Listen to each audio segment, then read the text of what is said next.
Three People's National Party candidates in St. James have filed a claim in the Supreme Court seeking judicial review of the St. James Municipal Corporation's decision to remove their campaign posters. The candidates, Andre Horton, Janice Allen and Alan Bernard, filed the court action on Tuesday with the Municipal Corporation named as the respondent.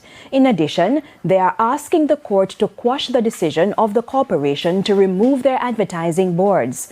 They also want a review of the motion passed by the Finance Committee of the Municipal Corporation on April 9, 2025, prohibiting the display of advertising pending an announcement of elections. They also want an order barring the corporation from interfering in the applicant's political advertising and an order compelling the corporation to return, restore, and reinstate their advertising.